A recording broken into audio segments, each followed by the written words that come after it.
Good evening, all. I'm Yvonne Apollo from the School of Law at the University of Wollongong. Thank you so much for being here with us this evening. We still have audience members logging in, so while you wait, you might like to share in the chat function where you're joining us from today. I'm beaming in from our Wollongong campus on Dharawal country, taking advantage of the reliable internet connection on campus. It'd be great to see where some of you are situated today. Okay, many people have joined us now, so we'll officially commence.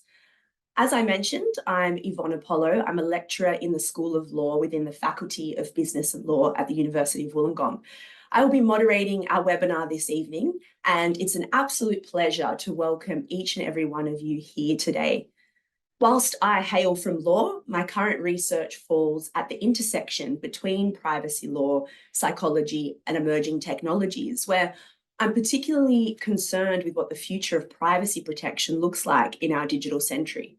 So with that in mind, I'm extremely eager to be in conversation with our expert panelists this evening, who will address from various disciplinary perspectives the topic of self-image and authenticity online. For those new to this series, Luminaries brings together leading UOW researchers, industry experts, and thought leaders for a 1.5 hour conversation each month. Through this series, we will discover how research and collaboration at the University of Wollongong and beyond is tackling global challenges. Before I introduce our group of luminaries for this evening's webinar, I would like to first acknowledge country. On behalf of the university, I would like to acknowledge that country for Aboriginal peoples is an interconnected set of ancient and sophisticated relationships. The University of Wollongong spreads across many interrelated Aboriginal countries that are bound by this sacred landscape and intimate relationship with that landscape since creation. From Sydney to the Southern Highlands to the South Coast, from freshwater to bitter water to salt, from city to urban to rural, the University of Wollongong acknowledges the custodianship of the Aboriginal peoples of this place and space that has kept us alive, that has kept alive the relationships between all living things and kept us alive. The university acknowledges the devastating impact of colonisation on our campus's footprint and commit ourselves to truth-telling, healing, and education. I'd also like to acknowledge First Nations people from all around the globe, as we will have colleagues joining us from across the globe this webinar. In today's Luminaries webinar, we're in conversation with thought leaders to discuss research on the impacts and implications of emerging technologies, with a particular focus on how changes in our engagement or entanglement with digital media intersects with our emotional well-being, with our own self-concept, and indeed with the authenticity of authenticity. Of course, the phenomena of using digital platforms and curating our self-image through content shared online is no longer new. Facebook, after all, became accessible to the general public back in 2006. However, we're now living in a moment where surveillance capitalism is embedded and pervasive in our lives, which has implications for the way we develop and experience our autonomy. It's a moment where the widespread availability of generative AI is confusing and even masking the distinction between real and artificial. And at the same time, social media algorithms are demanding frequent and increasing forms of vulnerability from often very young users. So it's within this context that the panel today will discuss why it's important for us as individuals, as parents, and as a society to understand new and emerging technologies and to develop an awareness of how they shape our experience of the world. So without further delay, I will now introduce and welcome our guest panelists. First up, we have Dr. Katina Michael, Director of the Society Policy Engineering Collective, Professor at Arizona State University's School for the Future of Innovation in Society and School of Computing and Augmented Intelligence, and an honorary professor within the Faculty of Business and Law here at UOW. Next, we have Dr. Eve St. James Aquino, a physician and philosopher from UOW's Achieve, which is the Australian Centre for Health Engagement, Evidence and Values, situated in the School of Health and Society. We are also joined by Dr. Jasmine Fardouli, a DECRA Research Fellow in the School of Psychology at the University of New South Wales. And finally, I would like to welcome Dr. Michael Memmott, Associate Professor and Co-Research Lead in the School of Business at the University of Wollongong. What a diverse and exceptional group we have here tonight. Thank you for being here with us. For the audience, the plan for this session is that in the first half of the webinar, we'll be hearing from each of our panelists about their research and their perspective on issues around self-image, identity, and authenticity online. In the second half of the webinar, panelists will address audience questions. So we encourage members of the audience to submit their own questions using the Q&A function at any point in the session today, and we will try to get through as many of these as possible. First, let's hear from Katina, who's achieved incredible research impact investigating the ethical, legal, and social implications of emerging technologies. I'll pass it over to you, Katina. Thanks so much, Yvonne, for that wonderful opening. So folks, I'm going to focus on the technologies, but tell you a story of tales. But I'll frame it in the context of invention, innovation, implications, and that inflection point I think we're at the moment in history.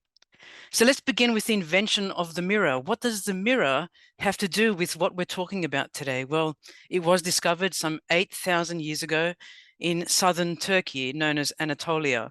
And it was made from obsidian, a volcanic glass that people could look at and see the reflection. The age-old game of peekaboo that gives our children that boost of understanding and recognizing the self-image is a bit like a mirror where we look and reflect on who we are and perhaps also begin to cognitively develop those skills that say perhaps we're okay, we recognize our own image over time, building for us some self-confidence and some self-care and self-love that allows us to purport and bring forward mental health that's positive. I can look at my image and love my image. I can look at the self and care for the self and feel compassion and kindness to myself. But again, this feeling of a mirror, which allows us to reflect on our own image and then allows us to grow into adulthood and forge a path forward in positive acknowledgement of who we are and who we become as we develop and grow. But why is this image important? Well, it was the first selfie ever taken sometime after the discovery of the camera. And this is by Robert Cornelius. So we can say that the selfie is a new phenomenon, but in fact, it's hundreds of years old since the actual creation and invention of the camera. We see here the first camera before us on the left-hand side, and then below that, another selfie showing the hope that potentially we could look into the camera as it gazed outward, perhaps reflect back on us. And after many years, 200 years or so, we are now miniaturized this capability, and the gaze inwardly has turned to us. It is something that is normalized. So we can also look back at cultural change and say, well, maybe it was the 1930s. All the people in the photos started to look quite serious and glum. Many of us don't realize they would wait sometimes 30 minutes for that photo to be taken. You had to stand still, you had to be still. But some of those older photographs are very revealing. Compared to the 1950s on the right panel, where we can see some women in Victoria, Australia, posing for an article in the 1950s. Was this a cultural change or was it something else? On the left, again, a wedding photo, looking quite glum actually compared to our wedding photos today. And on the right, a photo from 1906 or 1904, sorry, of a man smiling while eating rice. Well, they did have expression back in the 1900s. They didn't all look like the photos that we well know on the left. But what's happening here? Well, the photo on the right was taken by an anthropologist with a particular perspective about how to capture people in a scene. But today, what do we have? This filtering of imagery, perhaps this changing of oneself, all through the push of a button. On the right, a photo that is natural, looks beautiful. And I often say real is beautiful. And on the left, one that has been filtered. In fact, I know people that take filtered images more than 100% of the time. In fact, on average, people filter their images 70% of the time. and they'll even filter things like bags, even if there's no human in the image. So we can talk about innovations through time, the ability to digitally store images, which is a recent phenomenon, and play them back, even in a video reel. We can talk about social media entering the gaze and the game, and social networking and the quantification through algorithms. How many people have liked my comment? How many people have viewed my comment? How many people follow me, for example? We can quantify in social media terms. Smartphones have allowed the miniaturization of the camera and the gaze to be inward, and the effortless filming of things, and camera apps like filtering, and the ability to have covert or overt cameras has changed the landscape, as well as AI shaping, deep fakes, and so much more promised in the metaverse. Now, the implications of all of these inventions and innovations are manifold. We can talk about oversharing, that temptation perhaps to get more likes by revealing more of oneself. However, that doesn't always work, and increasingly the life cycle of a particular social media post is now not even a 14th of what it was 5 years ago. So the half-lives are decreasing because our attention spans are decreasing, and sometimes the oversharing does end up in criminal acts. This can also create mood swings in people, even verbals, as they come out of sharing too much. Sometimes people talk about depression, self-harm, and self-harming techniques like cutting, the praising of anorexia through these different applications and capabilities, and of course, even attempted suicide that has been filmed to share again online. Cyberbullying and trolling are additional implications of all of these innovations. Now we can look back to Narcissus, where he was approached by Echo in mythology. And Tiresias had warned Narcissus's mother, beware of Narcissus actually seeing his own reflection, because he will be transfixed by that reflection. He will endlessly gaze down and probably end up shriveling and dying and turning into what we know as a flower, a daffodil. But in fact, he was transfixed. He did reject the love of Echo, and he was more concerned with the reflection, despite the person or the body embodiment of Echo being nearby. So he tragically, in some of the interpretations, was beating his breast to be with the person that he was seeing that was himself, and bruising his own shoulders and chests. Why can't I be with my own reflection? Although he did not realize it was him. But today we have different reflections. Our permanent reflection that others can also gaze. For example, Instagram, Facebook, and so many other platforms like TikTok, which transfix us to the digital and perhaps keep the personal and physical at bay. So this whole notion of that mirror to begin with, and then the mirror of ourselves and our reflection, going away from that self-care and self-love to this narcissistic, over-the-top preoccupation with the self.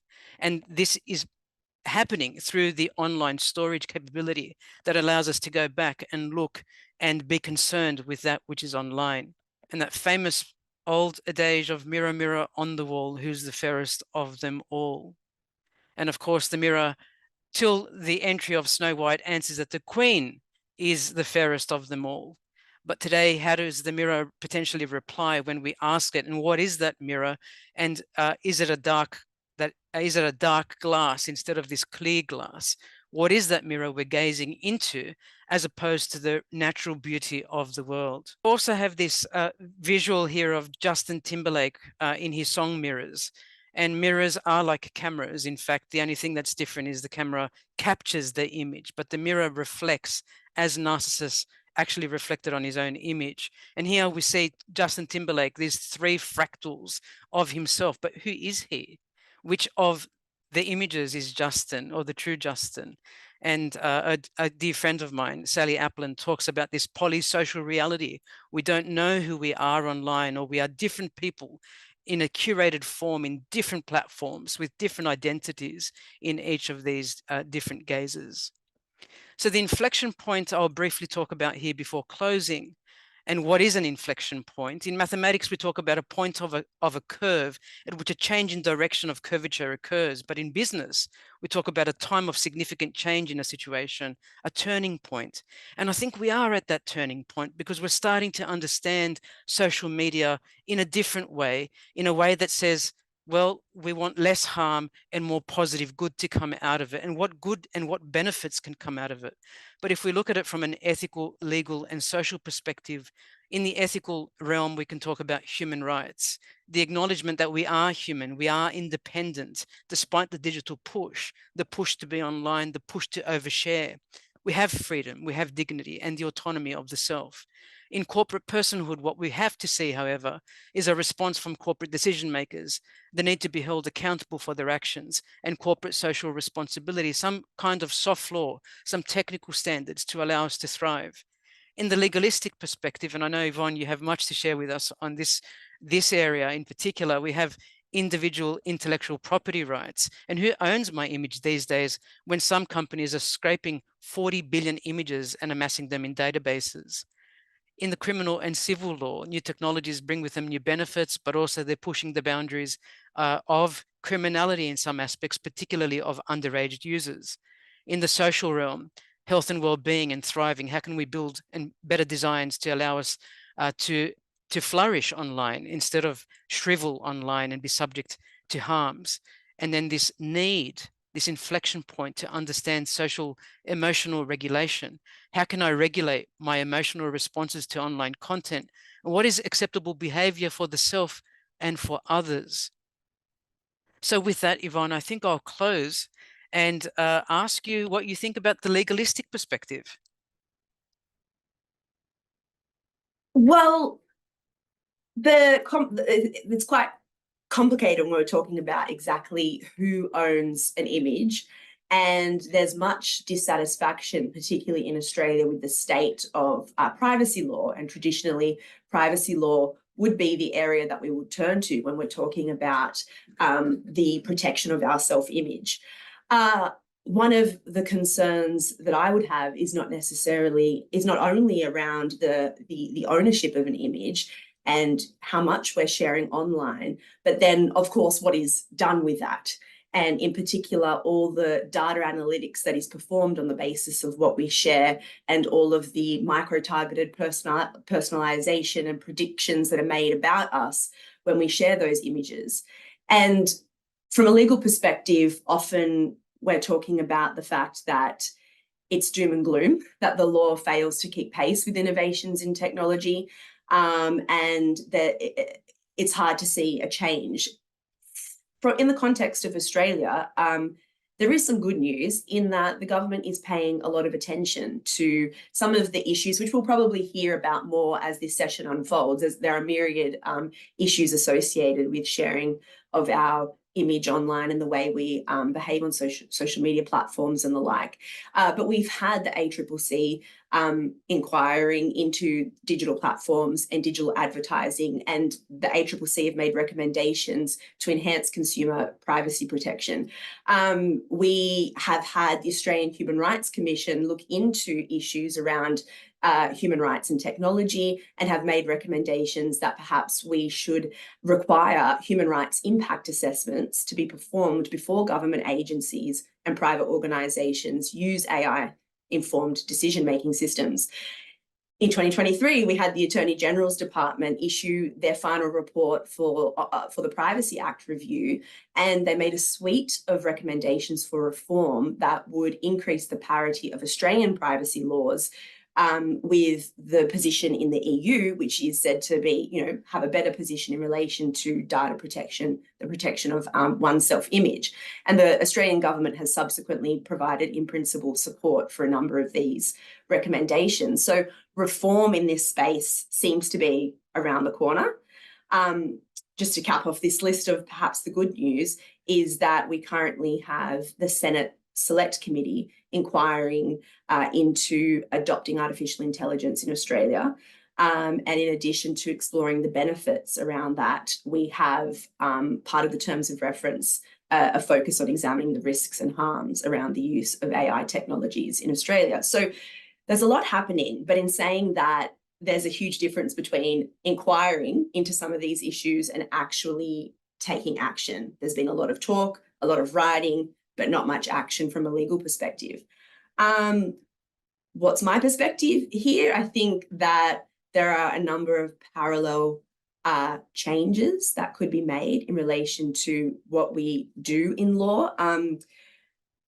I think that we need lawyers and lawmakers to be working in multidisciplinary teams, replicating, the disciplines that are here within this panel, so that there's a better understanding of the nature of digital technologies and the uses to which these technologies can be put, because we want to avoid, on the one hand, knee-jerk and wholesale reforms that are ill-informed, but on the other hand, waiting until we see actual harm coming from the way that we're using sharing information, and then the technology is entrenched, which is arguably the position we're in when we're dealing with data analytics and the commodification of personal data as a business model.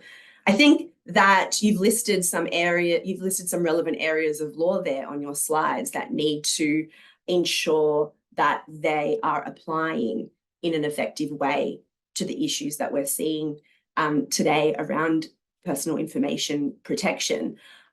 Consumer law is another one that we could add to the list. It could perhaps better protect against problematic personalization, predictive analytics, other manipulative uses of data by introducing an unfair trading practices prohibition. We could have certain practices prohibited under the Privacy Act. We could have discrimination law amended such that indirect discrimination arising from AI systems could be guarded against. But I think, and to wrap up this response, which is probably going along many tangents, I think what's important is to take a values-based approach to our next steps here. Instead of just trying to minimize known harms, think about the values that are at play when we are talking about the impacts and implications of technology. I think at the heart of our concerns around technological innovation is a desire to safeguard the potential for human flourishing, by which I mean to realize our individual potential and to protect human dignity. And I think that law only has a cursory understanding of these concepts. So learning from those disciplines that are actually shedding light on what it means to develop individual autonomy and to treat humans with dignity is an important step in the creation, interpretation, application of law. But in a way, I've prefaced a lot of the impacts of technology without us first talking about what some of those are. And so I would like to ask you a question so that you can elaborate on some of this, Katina. You have given us this beautiful, not beautiful, maybe potentially disturbing account of history about our historical relationship with self-image. There's been it's been a long history. There's a long trajectory here in relation to sharing our self-image and our preoccupation with self-image, but a lot of innovation recently. So what do you see as being the next steps here? Well, firstly to say I loved your comments, Yvonne, and no wonder we're working together on soft law and many other ways forward and strategies to overcome and address these challenges that we're all living through. And I think there is this psychosocial, emotional, technological thing happening here, and we call it the pacing problem in lectures we've given together, and you've guest lectured at ASU for us. And I just want to focus on that area of values. I think we are needing more media literacy. We're needing better design. We're needing multi-stakeholder consultation. We need everyone to get involved. We need corporations to be honest about how they're utilizing the data that we're actually sharing, and not to always think about profit, but the well-being of others. There are a lot of things we can talk about here, but I do look forward to hearing what the other speakers have to say, and perhaps we can return to this later on. But thank you so much for your wonderful legal perspective, Yvonne, and I'll pass the baton on. Thank you, Katina. Yes, it would be good at this point we'll hear from the other panelists and what they have to say in relation to the impacts and implications of these technologies. So Eve, I might hand over to you. If you could please tell us about your research on this topic. Sure. Thanks so much. It's wonderful to follow from Katina, and thanks, Yvonne, for moderating. So, for my part, I'll talk a little bit about beauty apps and the ethics of static evaluation through the lens of artificial intelligence. And I believe this is going to be quite a specific case study of what Katina has discussed during her talk.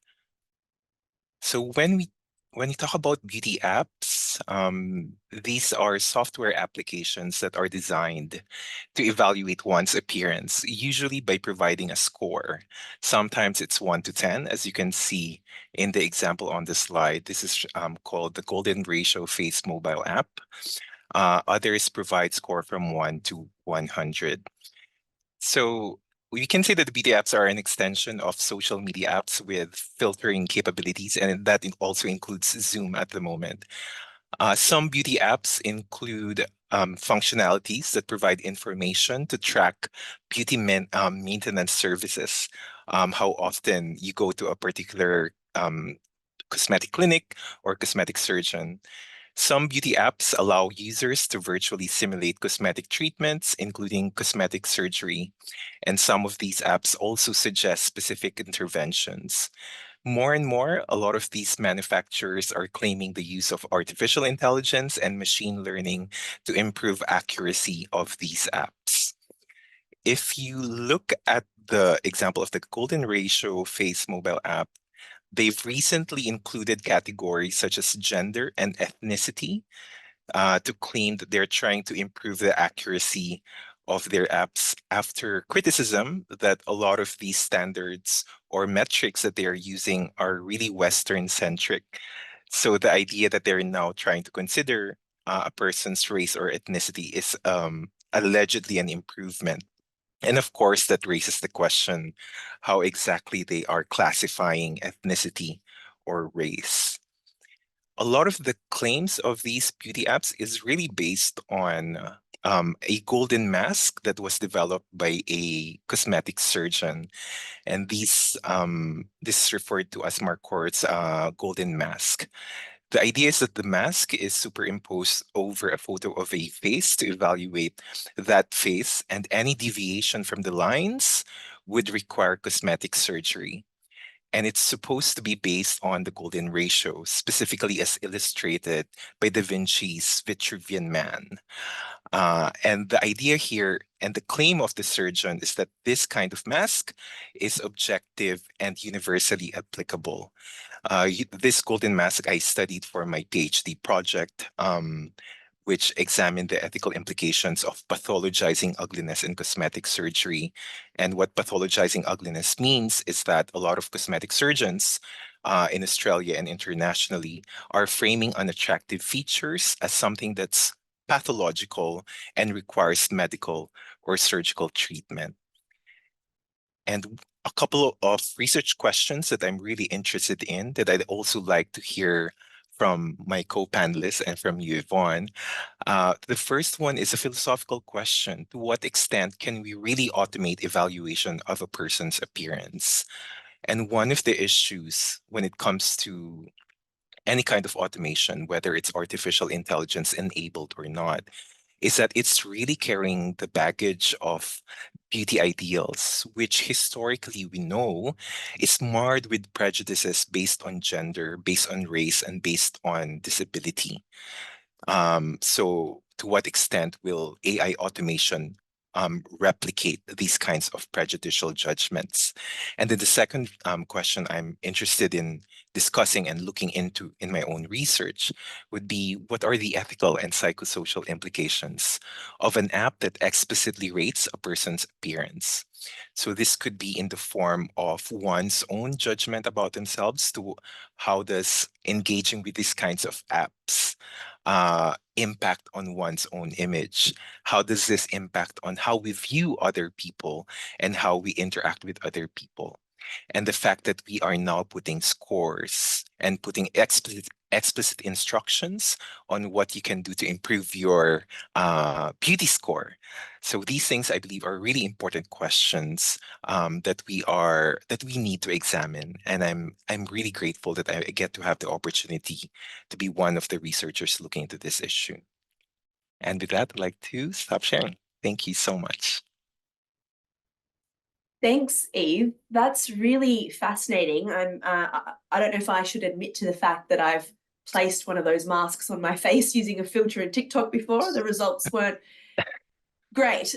Anyway, so are there, I assume there are, a number of, you're exploring those really important questions. I assume there are a number of implications for one's self-esteem from using these beauty apps, particularly ones filtered with AI capabilities. Are you aware of any regulatory mechanisms that oversee beauty apps to help protect consumers from harmful messaging? And if so, are they effective? So at the moment, apparently it's one of those technologies that are in sort of a regulatory vacuum.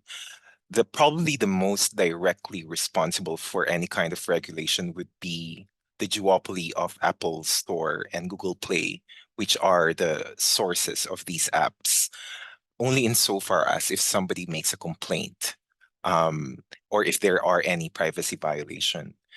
In Australia, it might be the Australian Consumer Competition and Consumer Commission that might be responsible for it.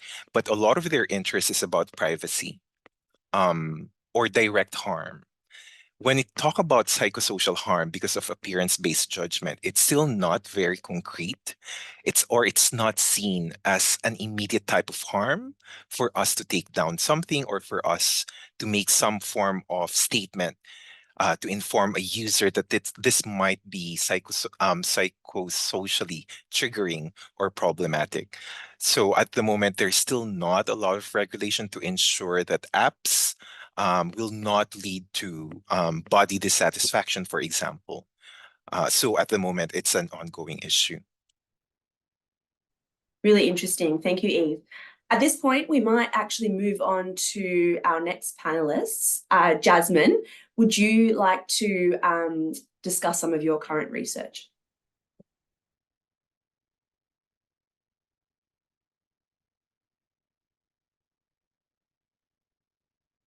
Thanks, Yvonne. Can you all see my screen okay? Yeah, great. Yes, that's great. I'm just going to really briefly talk about some of the research looking at social media and users' body image. So often when we, let's move through this slide. Okay. Often when we think about social media use, we think about screen time and how much time people are spending on certain platforms. But the research tends to find quite weak relationships between spending more time on social media and users' body image concerns, well-being, and mental health. What people do on social media really seems to be key when it comes to their well-being. And of course, if you engage in more harmful behaviors, then time is important. But within that context, if a young person spent 2 hours on social media watching puppy videos, I wouldn't be worried about their body image.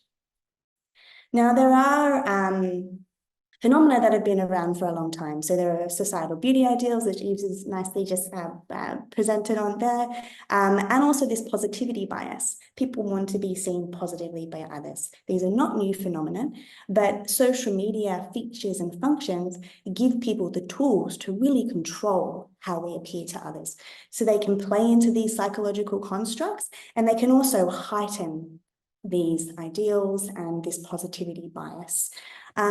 We know that beauty ideals are very narrow, as Yves has just said. So there's usually one particular body type that is promoted as attractive for men and one for women. We know that these ideals can shift over time, but it's still usually one body. Now, we're all different. We are born into bodies that are all different shapes and sizes. We're all unique. And if we're all trying to look the same way, then it is always going to be unattainable and unachievable for most people. So these beauty ideals are quite widespread on social media, which can be heightened with beauty filters and other kind of functions. And there is actually quite a lot of research showing that viewing this visual content, so images or videos of people who match these beauty ideals, can be harmful for people's body image and put them in a negative mood. And that's because people tend to compare their own appearance to the people's appearance in the images and videos and judge themselves to be less attractive. And because people can come to internalize the ideals for themselves and believe that it's important for them to achieve those ideals to be accepted by others and to be happy. And on top of that, touched a little bit on algorithms already, but the recommended algorithms, because they are focused primarily on keeping people engaged in the platforms, can be harmful in that if someone selects to view an ideal image or video, or if they spend a little bit longer looking at a weight loss ad, then the algorithm can think that's what they're interested in and feed you more and more and more of that content. And that's where I think social media platforms can be particularly toxic appearance-based environments for people who are potentially already vulnerable for eating disorders and other mental health concerns. But it's not all bad. There's also content on social media that we believe could actually improve people's body image. And we've been doing a lot more research in this space at the moment. So this content can contain visual images and videos of people with diverse body shapes and sizes. It can contain natural, unedited bodies, less sexualized bodies, content that really challenges those beauty ideals and promotes the acceptance of all appearances as beautiful and acceptable, and also content that encourages people to focus on what your body can do rather than how your body looks, and to focus on other aspects of yourself, not just your appearance. We've been doing research in the lab showing this type of content can be positive. We've also we're doing some research in everyday life, suggesting that maybe viewing just a few of these posts amongst all the other posts that other people are looking at on social media might be enough to improve people's body image when they're in these platforms. So I think there's a lot more that we need to do in this space. But then I guess that the question comes up for me is, how can we reduce the amount of idealized content and increase the amount of positive content that people are looking at on social media? So that's it for me, and I'll stop sharing. Thank you, Jasmine. On the basis of the type of research that you have done, I'm wondering, in terms of established practices, how do likes and comments on social media influence users' body image? And then in terms of perhaps emerging practices, something that we're going to see more of in coming years, is how might AI influences and AI images impact users' body image? Yeah, so I think, of course, comments and likes, they're all part of the social media environment, which I think are really important to take into consideration. There is research suggesting that people tend to make more positive appearance-based comments. There is appearance-based bullying on social media, but that's not as common. And some suggestion that those positive comments may actually heighten body image concerns, or at least increase the focus on appearance. But really, I think the main thing that's coming out is the visual aspects of social media drive most of the effects. So looking at images and videos, that's most of the effect. The comments and the likes may heighten it or reduce it a little bit, but the visual aspects really seem to be what's key when it comes to body image. AI influencers, I'm sure we'll talk maybe a bit about this later. At the moment, they scare me a lot, only because from what I've seen at the moment, they seem to be incredibly idealized, incredibly sexualized, and all of the things that we're trying to reduce in social media. My concern is the potential to actually make ideals even more unattainable. But I don't think that it's necessarily something that we have to all be afraid of. It's just more thinking right now, what can we do? What maybe laws or policies, what can we think of for the future to stop that from happening? How can we maybe live with or work with, AI avatars and influencers in the future to reduce there is real risk of harm, but how can we stop that from happening?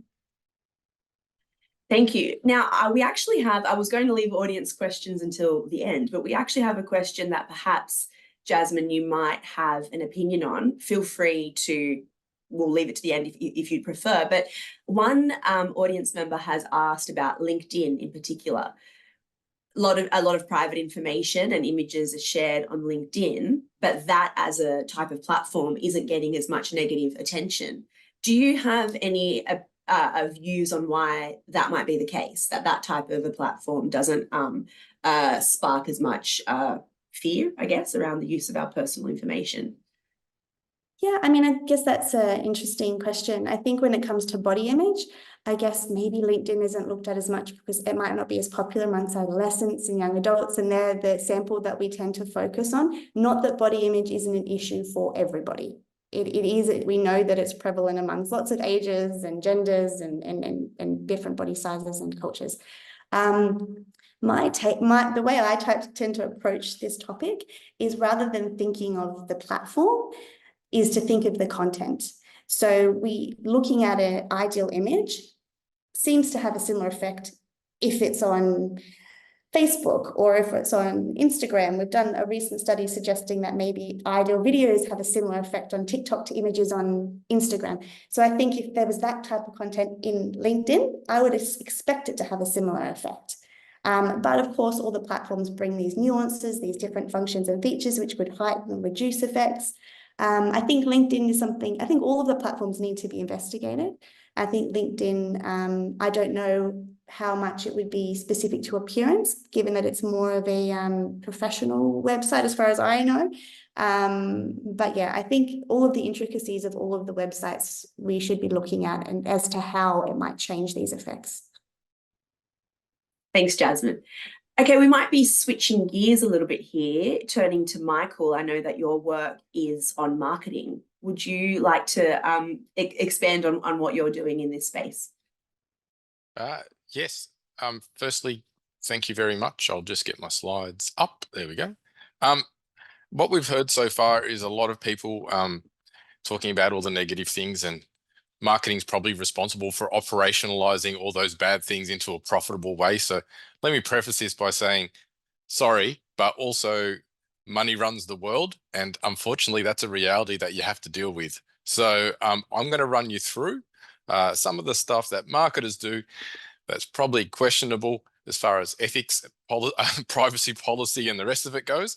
But I think it's really important that we understand the thought process behind the technology. So I'm going to run through this as nicely as I can. So as we've already heard, images and marketers really have tapped into this, and I'll run through the strategies in a second, of creating unrealistic standards. So the LinkedIn question was an interesting one because LinkedIn goes ahead and creates unrealistic work output sort of envy to a degree. So we expect everyone publishes a paper every day. We expect everyone gets an award every day. And it really feeds into setting these unrealistic standards. Now, how does that essentially distorts our reality? That can impact everything from body image to how we feel about ourselves, feelings of inadequacy, low self-esteem, everything that the other presenters have talked about. But I want you to think about this is setting the mood. Marketers do this to set the mood to take advantage of those negative feelings, right? So once a marketer's made you feel crap about yourself, they exploit that vulnerability amazingly effectively. It's not just the algorithms now, like the algorithms are one thing, but they've got AI and Gen AI that sits behind systems that identifies exactly how long you've scrolled, how long you've stayed there, what you've looked at, how you thought and felt about it. And it does an amazing job of targeting that and reinforcing those perceptions and offering a potential solution to save the day. So first, makes you feel bad, leverages those vulnerabilities, and then sells you a solution through the act of materialism. So it makes you think, hey, if I'm going to feel better, I need that. If I want to feel better about the world, I need this. So young children and young adults really don't understand that materialism and happiness typically don't work together too well. Marketers done a fantastic job of linking materialism with happiness. Now, just think about that and how that's impacted your life, because I still buy stuff hoping it will make me feel happy. Hence, I've got something waiting from Amazon on my door when I get home. So it encourages materialism. And then, as we've already touched on with the data, it normalizes surveillance. The amount of times I've asked my students, are you worried about your data privacy? And they go, nah, don't care. Everyone knows everything about me. So marketers have done a fantastic job of normalizing surveillance. Now, take a second to digest how scary that is, really. So how have they done that? They've executed through a variety of strategies. We've used influencer marketing, which makes us want to reach and touch the figures that we aspire to be. it offers exclusive offers to bypass sections of your brain that control reasoning, to jump on an impulse control. It uses social proofs like testimonials to make you feel part of the herd and feel part of a particular social group. It encourages gamification to, again, bypass the reasoning actions in your brain to make it feel like a game. It introduces VR and AR to, again, have that playful sense of interaction, all while collecting data, pushing notifications, positioning products to sell. And once you've bought those products, you then upload them yourself as part of user-generated content. So the young people and consumers then become part of the problem. They actually start contributing to the beast, which is marketing. So congratulations, marketing. You've slowly ruined the world. But done it in a really, really fun way, particularly if you like games. Thanks, Michael. So marketing has been extremely effective, as you've described. Is there anything that can be done to combat some of the impacts of marketing on us as consumers, particularly when we're talking about children and young adults? Yes, I'm going to start by what you shouldn't do as a parent, as a guardian, as a responsible adult, and that's advocate for prohibition. Because as soon as you advocate for prohibition, that creates an allure. We saw that with alcohol, drugs, like everything. As soon as you say to someone you can't have that, they're going to want it, right? Leaving children and young adults essentially in this laissez-faire attitude, giving them a screen and saying, have fun with it. We'll see you in an hour because, you know, I want a glass of wine. That's not going to end well. You can't do that, right? These generalistic education sort of packages where, you know, internet safety would be good, that don't work. The number one thing I would probably advocate, and it's something that's already been brought up here, is lobbying for regulatory change. That's personally, that's my number one thing. Leaving it up to large companies to regulate themselves is the most naive, stupid thing I've ever heard in my life, right? Forget about it. They're not going to do it. They're making way too much money. They need another underground bunker. Regulatory is really the main way to go. And then we need to focus, and I think Katina's mentioned it before, is understanding values, building up those values in people, understanding like the benefits of detaching from the screen, understanding and critically analyzing what you're looking at and why it's there. The reason I got into marketing and marketing research was to understand the beast so I could counter it. And I think that sort of thinking needs to be sent out through the masses. We really need to understand what we're seeing in order to discern, you know, whether it's good or bad for us, essentially, to numb down. But the other thing is, I know kids don't listen to parents because parents often aren't great role models when it comes to screen time themselves. But there needs to be more conversations at home, really, about what this actually means, what the consequences of these are, and how to use technology responsibly and how to engage with marketing more responsibly. Thanks, Michael. Now, we might actually be able to hear a little bit more of your thoughts on that, and perhaps we can even unpack the idea of whether there's a middle place between regulation and self-regulation, and if there's something that, you know, somewhere where we could meet in the middle if the law is struggling to keep pace here. We might be able to do that by way of this next question. So I would like to actually put a question to the whole panel, and we might proceed through each panelist in the same order that we just did.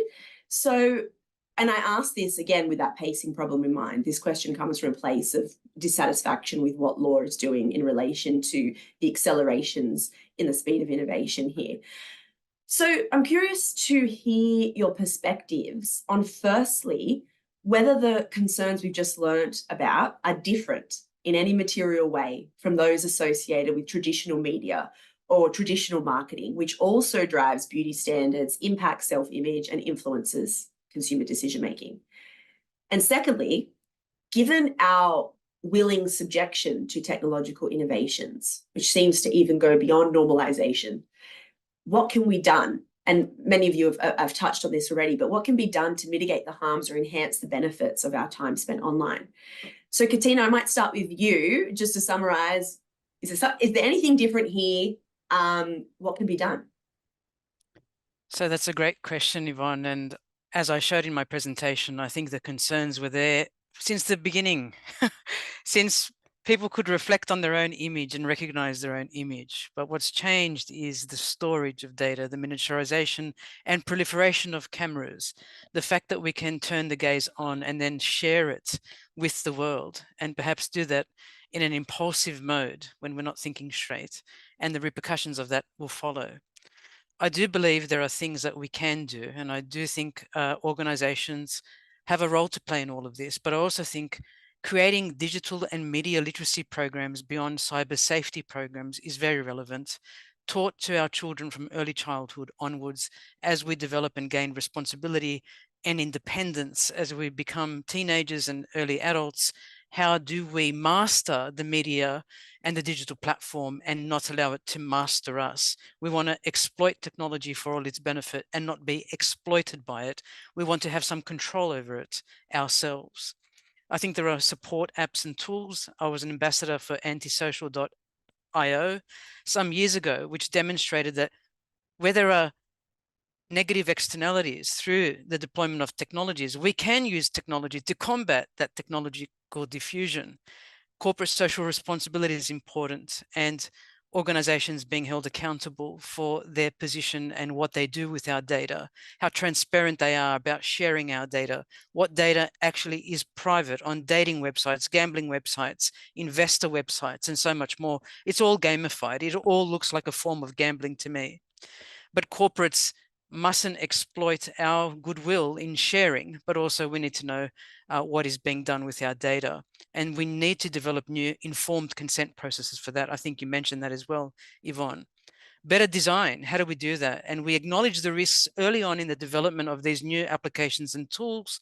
And then it's everyone's problem. It's not just parents and teachers. It's not just the children. It's all stakeholders, the third sector as a totality, not-for-profits, advocacy groups, and non-government organizations that look at communications, but also government agencies and entities, also business, and much more. The media even has a huge role to play here, but it is multi-stakeholder involvement. And I'll just share with the audience some of the snapshots I've been involved with peers from UOW, including Dr. Robert Abbas of the School of Business.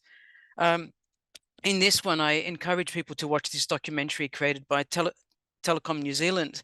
Attitude Live is the network, which looks at disability, but in this 3-part series, we looked at social media obsession. And one of the 3 parts I anchored in my mind, and it takes 3 case studies of 3 women, all of different ages and different contexts, and describes their feeling of isolation online and how they responded and what some of the outcomes were. I encourage people, I do encourage people through this documentary at the end to go to nature, to overcome some of the challenges, to go away from the digital, at least sparingly over time, and to gain some control back. And what we found in studies is that people initially take selfies of themselves in front of nature, but over time they dissipate and nature becomes the inspiring location.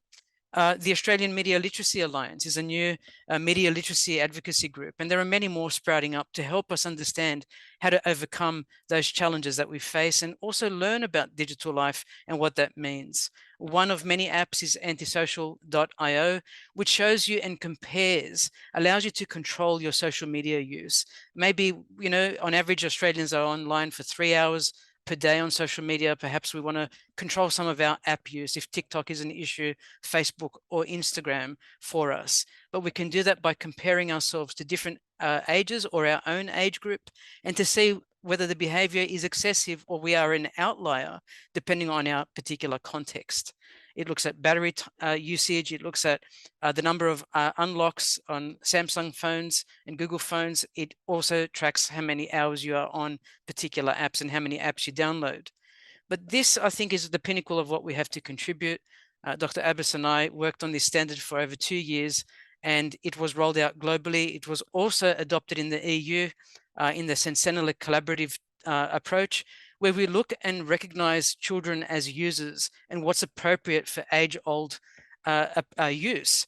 So how old are you means what you can have access to and what your rights are, looking at different conventions in international law. But also we emphasize here that this particular standard, if adopted for all age groups, young, in preschool and young adults and the seniors will allow us to thrive more broadly. And what it does is it implements an age-appropriate risk register. This is a risk register that identifies risks that can be treated early on in the design process, those that can be overcome and deployed through mitigation techniques, but it's forward-looking. It's not only anticipatory, but it identifies risks early in the invention and innovation process. And I can state publicly, there have been many companies that have adopted this standard. In fact, a number of nations are early adopters. Indonesia, we presented this particular standard to the Indonesian government last year, and they've adopted it into their act. 2 lines worth. It doesn't mention the standard explicitly, but as they go to regulation and then enforcement, in the enforcement modality, you will see the framework there embedded. So we are gaining traction. Businesses are coming on board. It's just like when we used to say smoking was bad for you. It took organizations 30 to 40 years to figure it out, but they banned smoking from advertising. Now, the same thing can actually happen here when we consult different panels of stakeholders, children, parents, teachers, other stakeholders in this innovation cycle. We address all known hazards and risks, and we record intentional and unintentional impacts. We think about them before we deploy a service. And right now we're rushing to deploy without thinking about the implications on everyday people. We won't be able to anticipate all of these, but if we do this periodically in our design process, which is a continuous artifact, a continuous life cycle, we can nip things in the bud early on in the deployment if we've missed it at the early innovation stages. And we apply this age-appropriate risk register and overcome these challenges. I think that's all I wanted to say, Yvonne, on that point. But I think we can actually tame the beast. Thank you, Katina. In a way, I think you have responded to an audience question there, where one of our audience members has aptly identified that given the state's the benefit that is achieved, the benefit that is received from the state in the commodification of information and knowledge, our audience member has questioned, well, can we actually rely on state regulation to make a difference here? And in presenting your findings and the work that you and Dr. Robert Abbas have done with that IEEE standard, my understanding is that you are presenting a solution that I guess falls under the description of soft law. And I'm wondering if, just briefly before we move on to our other panelists here, if you could explain just generally what that is and how that might work without having to rely on legislators getting involved in the first instance. And as you know too well, it's a great question. Legislation takes a long time to put into play.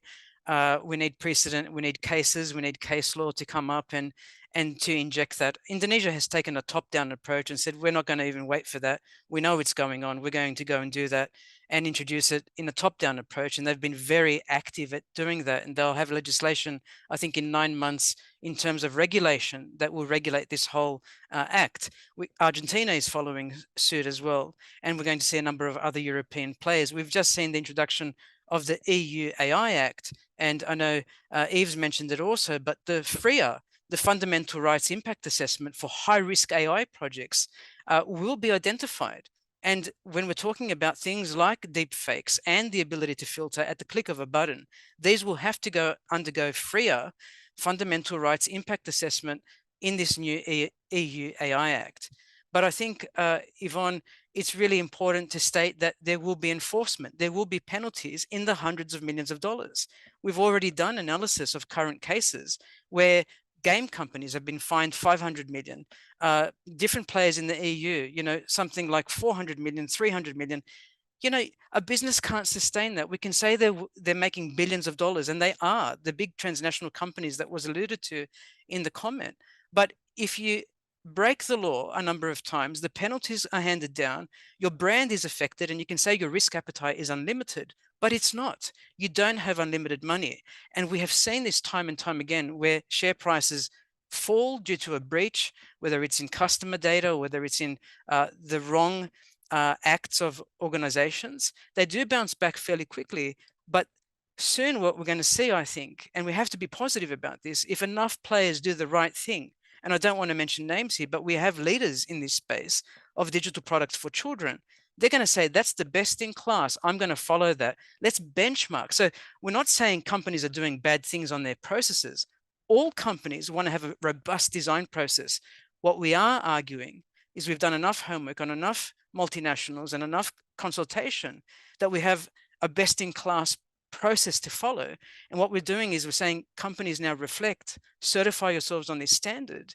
And soft law allows us not to have to wait for that legislation to come through. It's technical standards, it's policies, it's guidelines. It's there to move our whole industry towards a positive way. And I think we are already seeing this globally.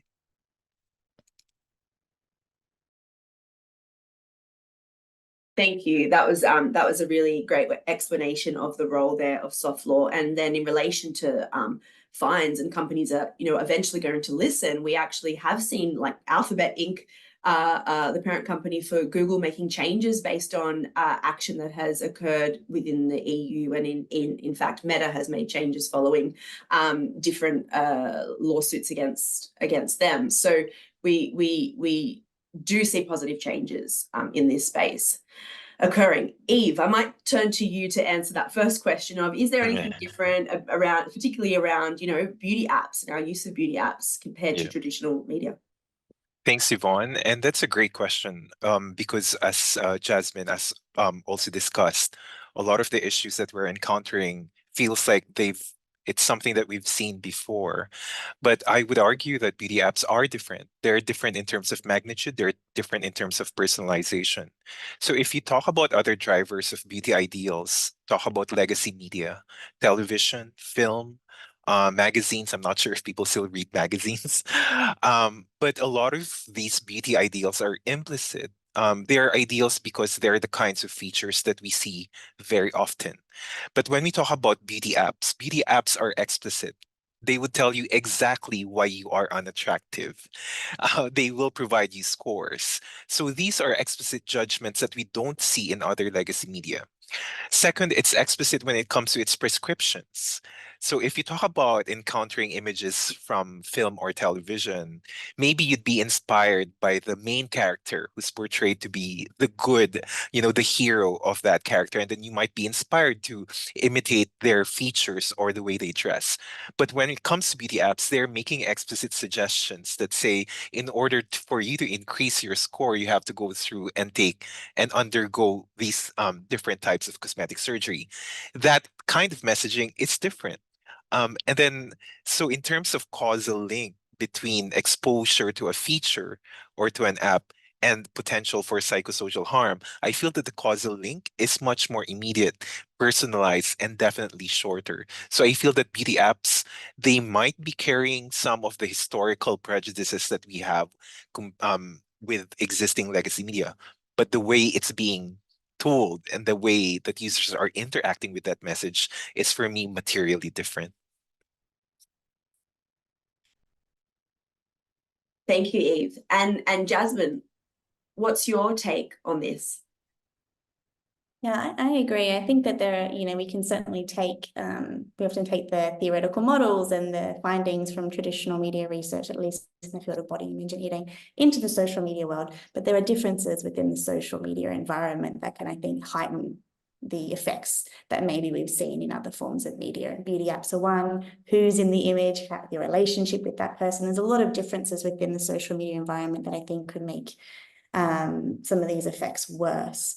In regard to where the ownership of change should be, I think that it's really helpful to give individuals tools and techniques to improve their own social media environments.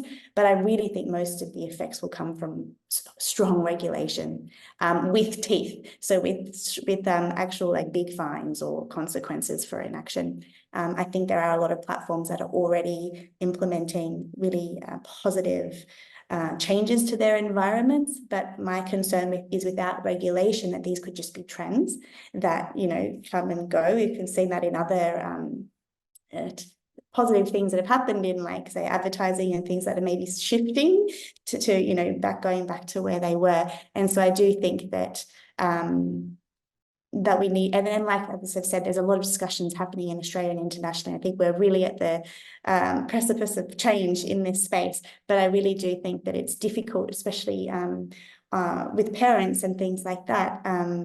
You know, we can give them, and I think we do need to give them tools. I think open discussion is helpful, but, you know, in our research, we find that modeling is the strongest effect that you can do. But the parents are also influenced, just like their children, by all the marketing techniques, all of the other, you know, algorithms, everything that's within those platforms. So I think that there are things that individuals can do, and I really think we should be pushing more, you know, media literacy and open discussions within families. But I really think that that the focus should be on changing these environments, because we haven't really seen, I think, strong effects from any individual level interventions and that have been implemented yet. Thank you, Jasmine and Michael. From a marketing perspective, do you? You're going to hate me with this one, Yvonne. Okay. I'll tell you the big difference. Traditional media was like a shotgun, and you hope to hit something. Now they're all snipers. Now they can drill down. Before, there was 3 channels, 4 channels in Australia. Now everyone is a channel, right? So it's not an even playing field. People go out there, they curate their own experiences, their own little space. They're not just passive adopters and consumers. They're active participants. That kicks off dopamine in the brain. You know, it's a completely different field to what traditional media was. It's so much scarier, and it's so much more immersive, and people get a high off it. So, like, I watched TV in Australia in the 1970s. It was boring and crap. Now I go online and it's very hard to turn off because it's so immersive. I can find out and learn anything I want. And marketers tap into that. They keep you engaged. They understand who you are better than you know yourself. They know where you are 95% of the time in a geographic space. They know everything about you, and they use that to their advantage to keep you connected. So it's completely different to a traditional setting. It's far more sophisticated. And your response there, I guess, is really highlighting the example that you provided to our audience member around the regulation of smoking, because of the addictive nature of our time spent online. Our audience member asked, are there any examples of regulation that has worked to reduce harmful impacts of marketing? And both Michael and Katina, you have mentioned smoking as an example.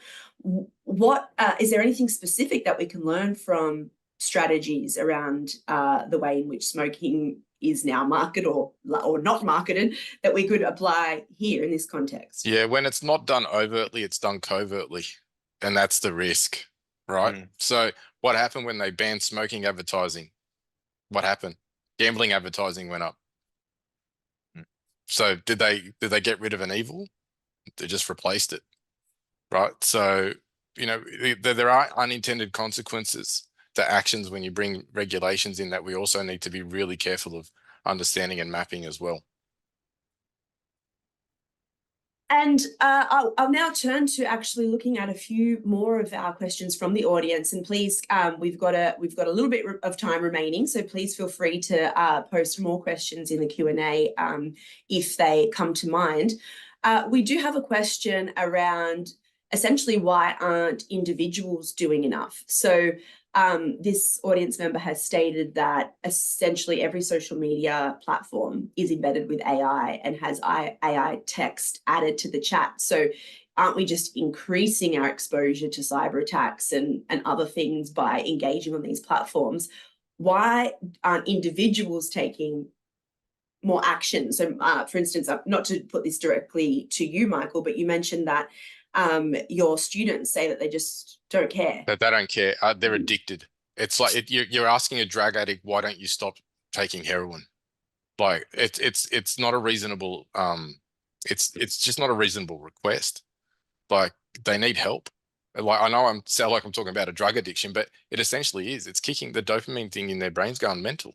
They don't care. They just want the high. They just want to be seen. They just want to be known. They just want that attention, right? So I find it hence I support the rest of my colleagues by saying we need regulation, because you can't leave it to the individual. If you left it to the individual, would smoking rates be dropping? No.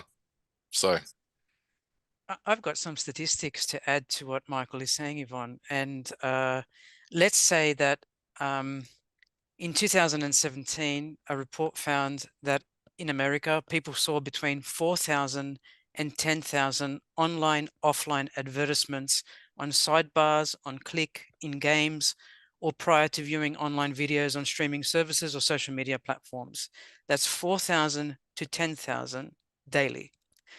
Now, when we compare that to the 1970s in America, people saw 500 to 1,600 advertisements a day. And today that number is closer to 10,000 per day.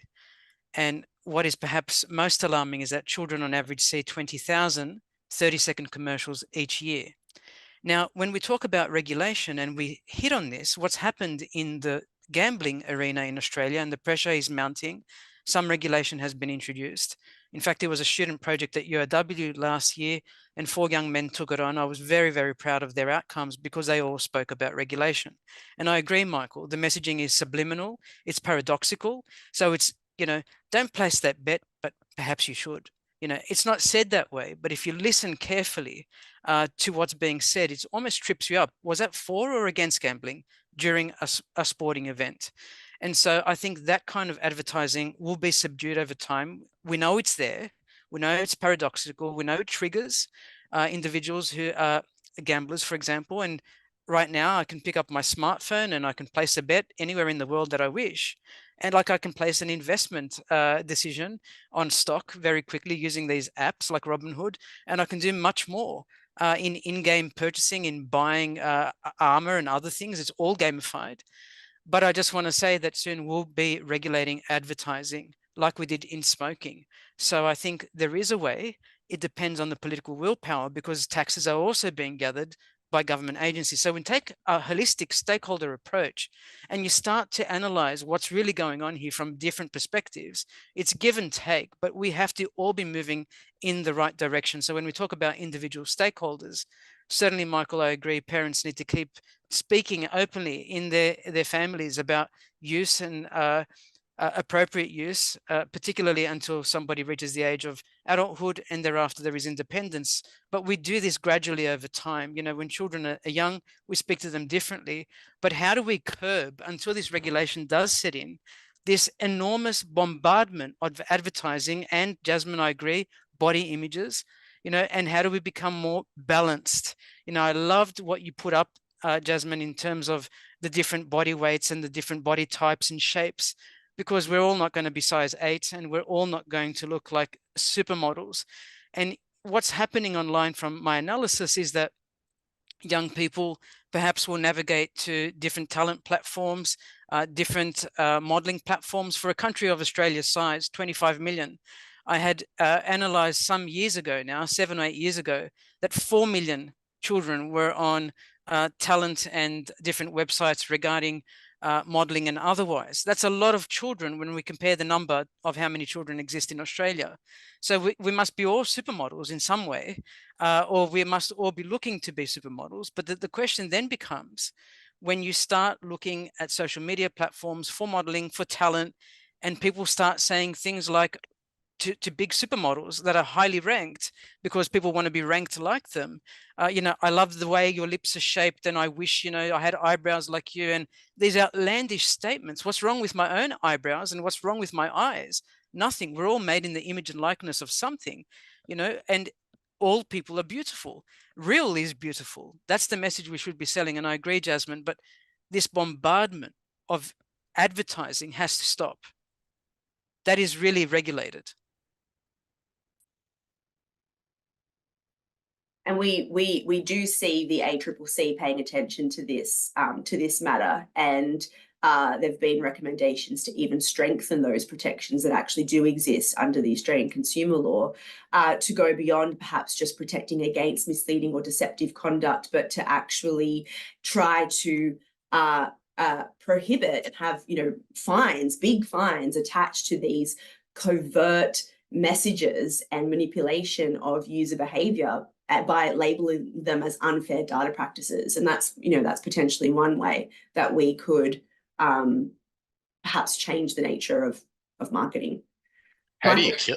I'm just really curious because as a marketer, I've studied the history of marketing since Egyptian times and how persuasion techniques were used throughout history. You can't kill it. Like I'm telling you now, it's good. Like as in it just adapts. As soon as you go left, it goes right. As soon as you go up, it goes down.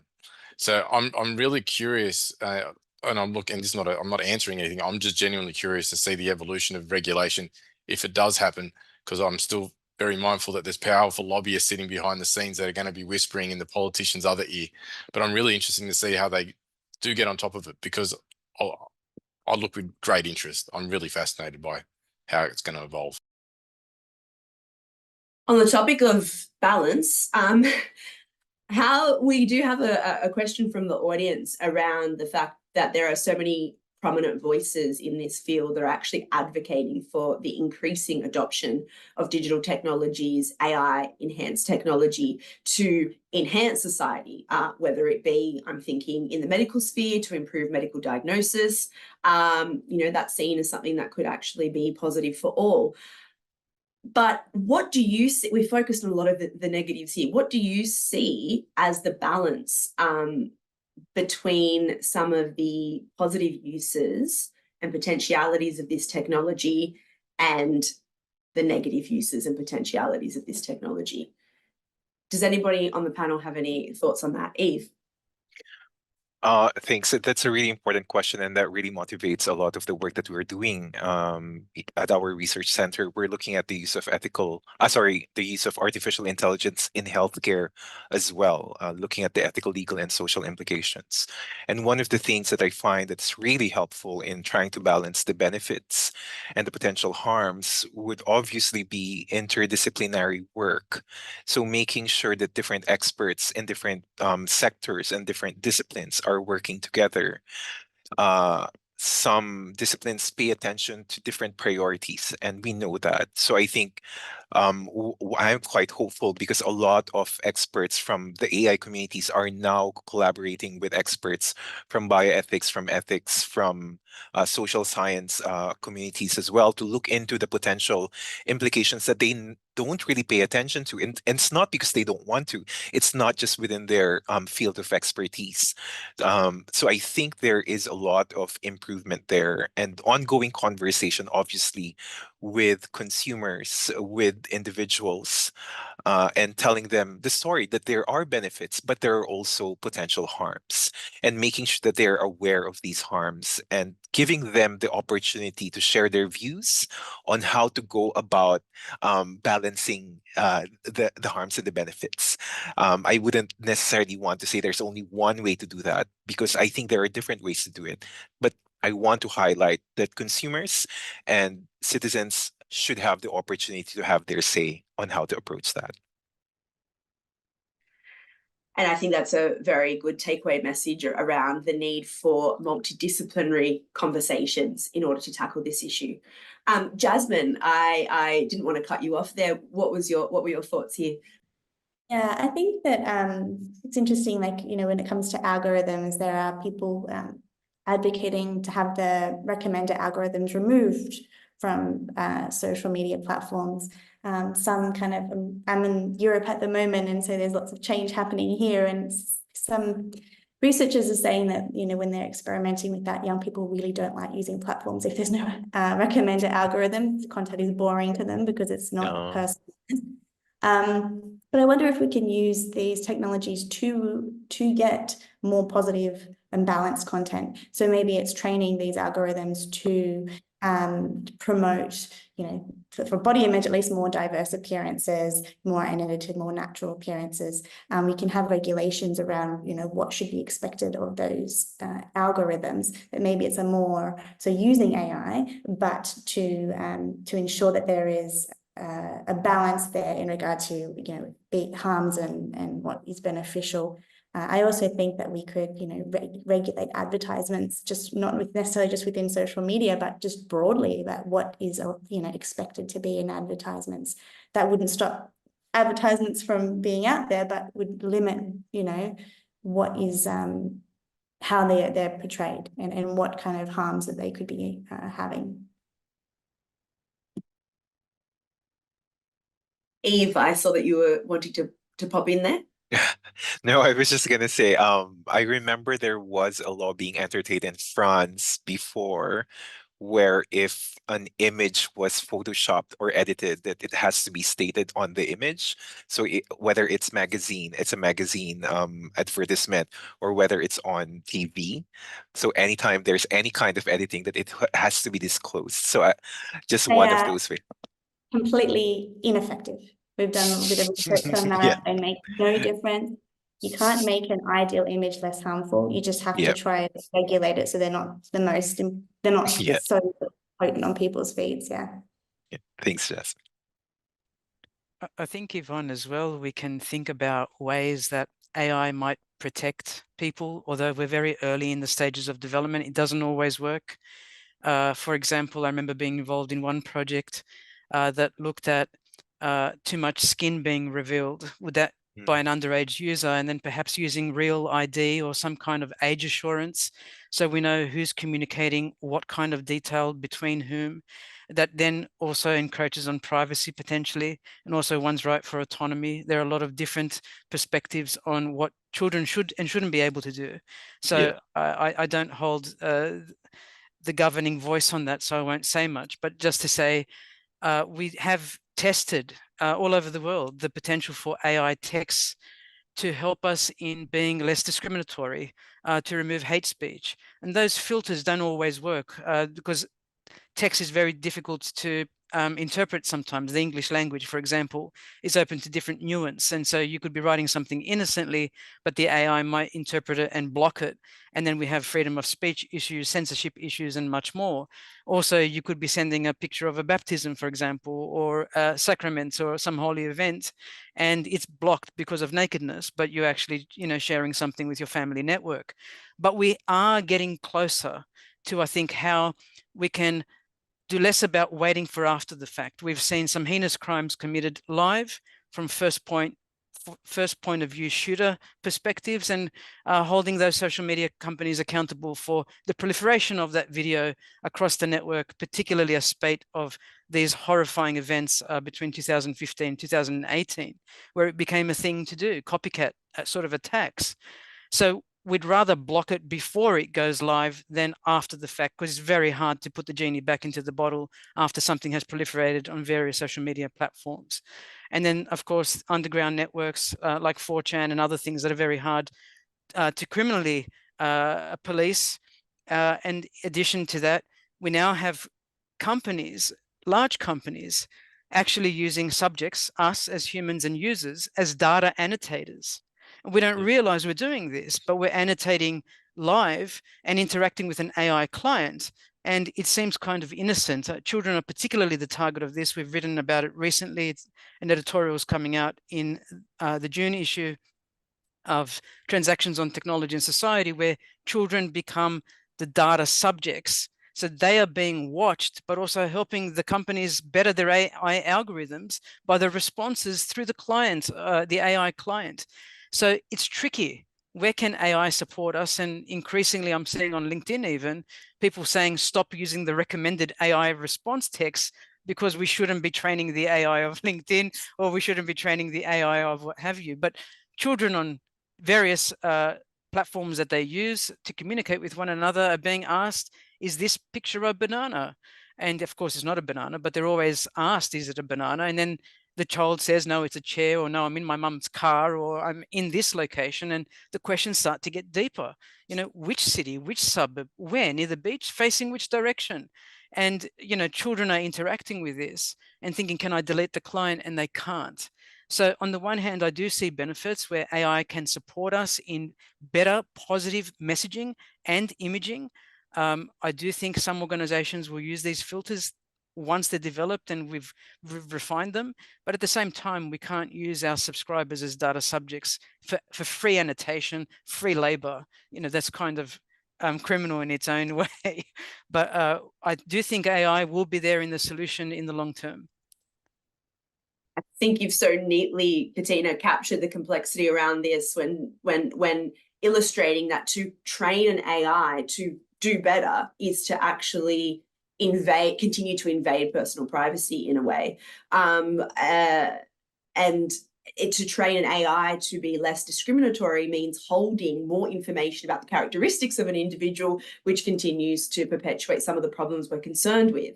And so there's a path for moving forward here, but that path is looking a little bit bumpy and complex and tangled up at the moment still.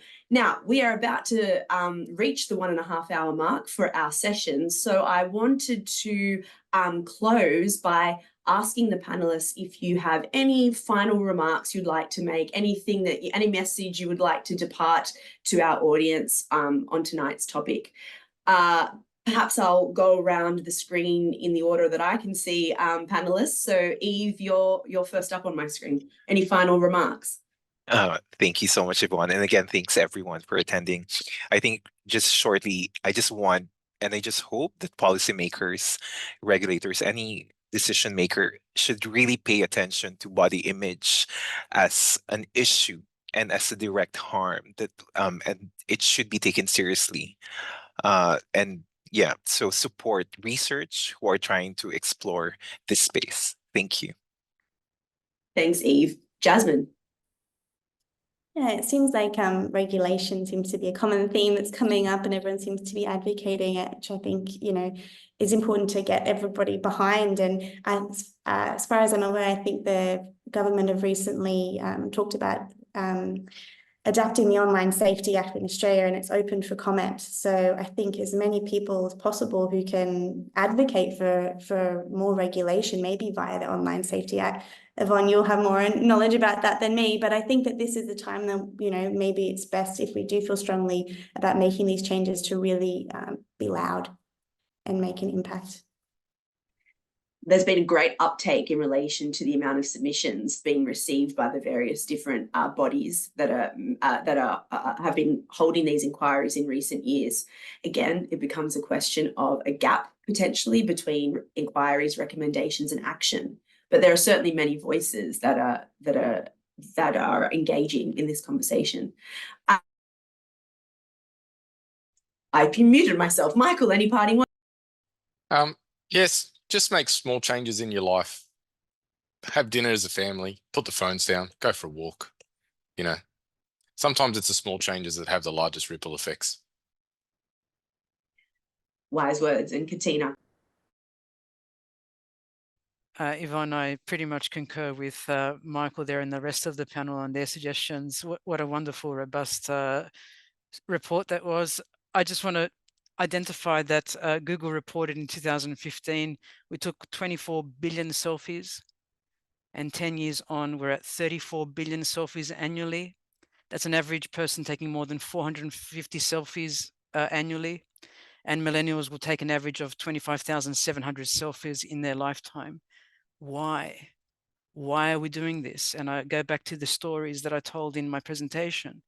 And I would like people to think about spiritual things, which are very close to natural things, and to look inside and to remember the physical, and to be more in tune with the space around us.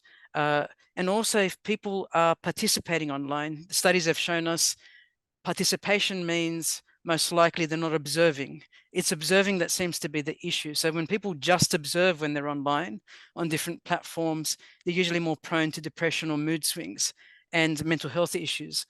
If we participate and not just observe and compare ourselves to others on not just body image, but how much people are earning, where they're going in transit, whether they have the fantastic 5 family with the dog in the house and the fast car, we've got to move away from that. And I think go back to away from the techno myth and more towards the God myth, which is more about looking at inward reflection and actually seeing how that manifests outwardly. So Yvonne, just in closing from the team, we'd like to thank you for your expert panel moderation of us and helping us get through the 1.5 hours. Thank you so much, Katina, and a big thank you to the entire panel, Katina, Eve, Jasmine, and Michael, for joining us tonight. It's been a really enjoyable and robust conversation. For the audience, this event was recorded, so everyone who registered will receive a link to the recording via email. And also just a note that our next Luminaries panel will take place next month. It is on the topic of empowered beyond bad bosses, fostering workplace confidence and leadership. And following that will be a session on about hepatitis B, I have been informed. So thank you, everybody, and have a good evening.